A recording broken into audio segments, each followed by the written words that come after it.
Continuamos con el punto y en el día de hoy traemos un tema que aunque parece que estaba guardado, vuelve a tomar relevancia y centro próximo al cierre fiscal de las empresas.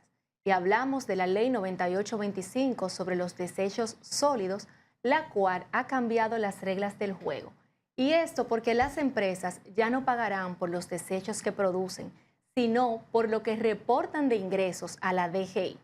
Estamos de frente a un impuesto verde o a una reforma fiscal disfrazada. Para esto, tenemos hoy al fiel defensor de las MIPYMES, pasado presidente de Codopyme y actual coordinador de la Mesa MIPYMES de Meta 2036, el señor Luis Miura. Bienvenido, Luis, al punto. Muchas gracias, Ari. Gracias por recibirme. Luis, este es un tema que realmente creíamos que estaba un poquito guardado, pero últimamente vuelve a sonar bastante. Esta ley 9825, que fue una sorpresa para todos en diciembre del año pasado. ¿Qué nos puedes contar sobre esta ley y cómo impacta esta ley a las MIPYMES? Bueno, como es bien sabido, es una ley que fue sorpresiva, fue un palo acechado, como decimos vulgarmente, por parte del Congreso, y que en gran medida afecta mucho a las MIPYMES, sobre todo a las de producción. ¿Por qué las afecta? Porque es un impuesto verde, pero que realmente va a impactar directamente al costo de los productos que fabricamos, no solamente las MIPYMES en este caso, sino todas las empresas de producción y los comercios, hasta el servicio, empresas de servicio, que sin duda tendrán un impacto y tendremos que traspasar ese costo tan elevado que de repente sale esta ley al costo final del producto o servicio que se brinda. O sea, aumentos. Definitivamente. Hablamos de que hay aumentos hasta de un 500%. ¿Hubo algún consenso con el sector empresarial previo a esta ley? La verdad es que no. La verdad es que cuando se hicieron las vistas públicas, fue un compromiso para escucharnos simplemente, pero eso ya estaba decidido. Ya eso ellos lo tenían planchado y por eso pasó tan rápido. ¿Qué tiempo duró para pasar? Un mes. Y entonces tengo entendido que esta ley ya este año, con este cierre, tenemos que pagar en función a esto. En 2 días ya estaremos compelidos a pagar ese impuesto con esas tarifas abusivas que tiene esta nueva ley. ¿Y esto no es una penalización simplemente por existir en RD? Yo lo que creo que le va a salir el tiro por la culata. ¿Cómo Yo creo así? que es un impuesto que es regresivo, es un impuesto que va a mover a la gente a la informalidad, es un impuesto que va a ahogar financieramente a muchas MIPYMES de nuestro país y que verán los resultados en poco tiempo, en el descontento sobre todo del productor y el trabajador que sale a ganarse el peso día a día y que aparentemente el Congreso no entiende cómo es que las MIPYMES trabajan. No entiendo, no quieren entender. Cualquiera de las dos. Yo decía al principio un impuesto, una reforma disfrazada, porque vemos que cada día tenemos un impuesto nuevo, tenemos cosas diferentes y al final las MIPYMES siguen absorbiendo todo el costo. Yo diría que se está penalizando a quien lo quiera hacer bien en República Dominicana. Por eso yo digo que es un impuesto regresivo, es un impuesto que va a llevar a la gente a la informalidad, pero yo no lo llamaría una reforma disfrazada realmente. Okay. Porque esto es una ley que está hecha para beneficiar a 5 empresas que actualmente tienen el monopolio del tema de la basura. Entonces es una ley dirigida, es una ley que estaba destinada a recaudar 9.000 millones y de repente salen estos montos que nadie conocía y termina recaudando o estiman que va a recaudar 22.000 millones de pesos. Wow. Para nada más hay que ir a los registros, quiénes son las empresas que tienen las estaciones de transferencia, que tienen las disposiciones finales o que tienen las plantas de reciclado. ¿Y las MIPYMES? Y las MIPYMES, bien, gracias. Bien, gracias. Incluso la ley las saca del juego, porque hasta cierto punto esa ley fomenta monopolios en el tema de la basura. Muy interesante, no lo hemos visto así. Y algo interesante es que el 98% de las empresas de nuestro país, que son MIPYME, no están representadas en el Consejo del Fideicomiso de Uso Sostenible. Mas, sin embargo, la Asociación de Gestores sí está en el Consejo y son juez y parte. Porque entonces el dinero va destinado a ellos, pero también ellos disponen en el Consejo con voz y voto de lo que se va a hacer. ¿A dónde vamos a llegar con eso? Para nuestros televidentes que quizás no conocen a profundidad la ley, ¿tú no podrías explicar qué es eso del fideicomiso? Es un fideicomiso que se crea mixto, pues tiene participación pública y privada, que administra o gestiona esos fondos para pagarle a los diferentes actores del tema de disposición de los residuos sólidos, vamos a llamarlo. Entonces, ellos son los que van a gestionar los ingresos que lleguen de esta ley. Correcto.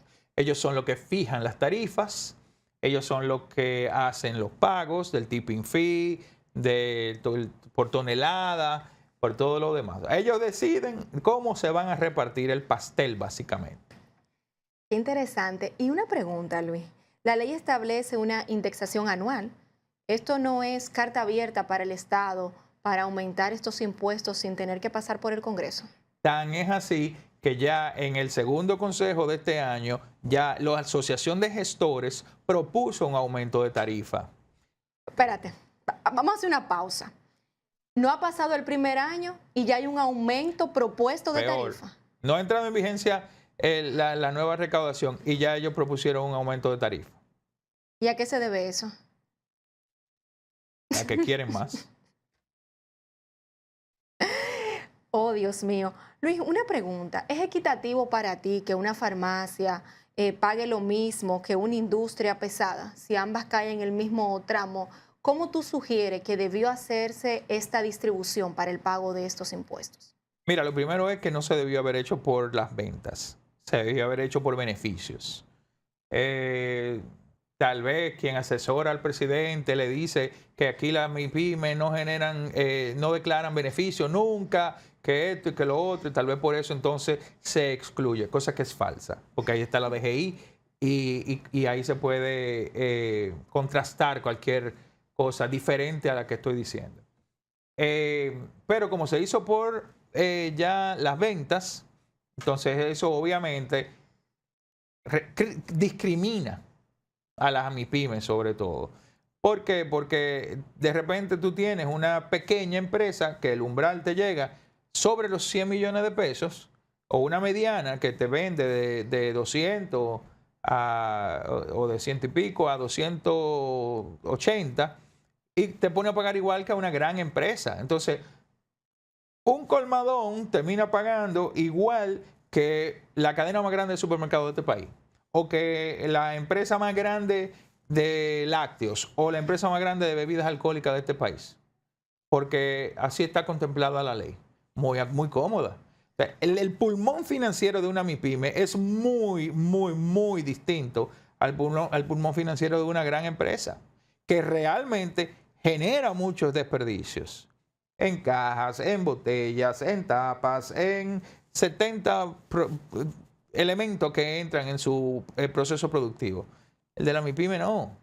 Y sobre todo que la MIPYME, al estar localizadas muchas veces en centro de barrio, en algunas zonas que de difícil acceso.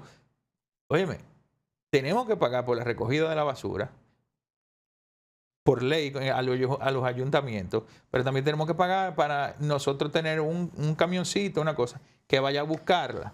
Y además ahora también por los residuos sólidos. No es justo. Estamos asfixiando.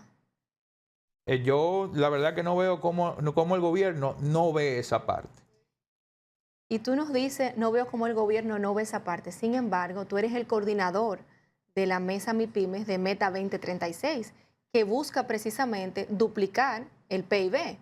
Si nosotros nos alejamos de la formalidad, eso va a ser misión imposible. ¿Cómo ustedes han tratado en sus consejos, en las reuniones, este tema de esta ley frente al objetivo de Meta 2036? Las reuniones se ha hablado en múltiples ocasiones. Lamentablemente en este caso es una ley que fue al Congreso. El Congreso estuvo sordo, ciego y mudo en la última reunión que tuvimos con ellos para hacerle entender la problemática que esto causaría. Entonces lo que yo digo es que tenemos que esperar los resultados. Cuando los resultados estén ahí, entonces como casi todo en este país, tendremos que revisar y volver atrás. Cosa que advertimos en múltiples ocasiones al presidente, a la vicepresidente, al consultor jurídico, a los presidentes de las cámaras, al fideicomiso, al ministro de Industria y Comercio, al ministro de Medio Ambiente. Nosotros nos tomamos el tiempo para notificar punto por punto las cosas en las que o no estábamos de acuerdo, obviamente fundamentado, o en lo que entendíamos que iba a haber problemas. Y aún así la ley pasa y esta es la hora de que todavía no se han sentado a una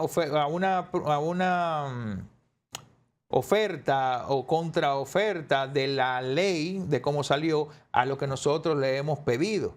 Entonces, ya pasado mañana empieza el impuesto, vamos a ver qué pasa. Yo lo que sí le digo y hago un llamado al gobierno, prepárense para aniquilar a las MIPYMES, porque la cantidad de consistencias que van a haber por no pagar, para no poder pagar ese impuesto abusivo, sorpresivo sobre todo, de algunos 673,000 pesos de un cantazo, va a ser un flaco servicio al tejido productivo de nuestro país. Es una advertencia que sabemos que va a ser así, porque ¿quién más que tú que conoce la realidad de las MIPYMES en República Dominicana? Y por eso tengo conocimiento de que desde Codopyme, en conjunto con un grupo de asociaciones, interpusieron un recurso de inconstitucionalidad ante esta ley. Así es. ¿Qué nos puede comentar tú de este proceso? Mira, el recurso, o sea, nosotros decidimos someterlo basado en el informe de Procompetencia, que antes de promulgar la ley, Procompetencia dio la advertencia de que ahí habían 5 elementos o 6 que eran inconstitucionales. Atendieron uno que otro cuando el presidente observó la ley, pero se quedaron otros que siguen vigentes. Y no solamente que es un tema de inconstitucionalidad, es un tema de equidad, es un tema de representatividad, de exclusión, y que al día de hoy todavía nadie me ha podido enseñar a mí un estudio técnico-jurídico, técnico-financiero de esa ley. ¿Y estamos seguros de que ese estudio no existe? No existe. ¿Y qué esperan ustedes del TC con relación a este recurso? Bueno, ¿Cuáles son las esperanzas de las MIPYMES? No, nosotros realmente estamos confiados de que el Tribunal Constitucional pues haga valer la Constitución de la República y los derechos y deberes que nos confieren y que la ley ordene, o el tribunal, perdón, ordene a que la ley sea ajustada realmente a la Constitución y que se corrijan las distorsiones que tiene esa ley actualmente. Y mientras tanto, ¿qué pasará? Tenemos 2 días ya, ¿verdad? Lo has mencionado en varias ocasiones. Las MIPYMES comienzan a pagar, las grandes empresas también, pero entiendo que las grandes empresas ya tienen un presupuesto para eso. Las MIPYMES viven del día a día. Así es. O sea, la realidad es que el 98% de nuestro tejido productivo que está en las MIPYMES vive del día a día, de lo que produce, y vamos a ver cómo nos organizamos, y de los acuerdos de pago. O sea, tú en abril entras con el anticipo, con tu nómina, con tu impuesto sobre la renta y además entonces 673,000 pesos en el caso de pequeñas y medianas para los residuos sólidos. Un tema muy importante que tenemos que seguir ampliando, porque definitivamente por donde vamos no es. Así es.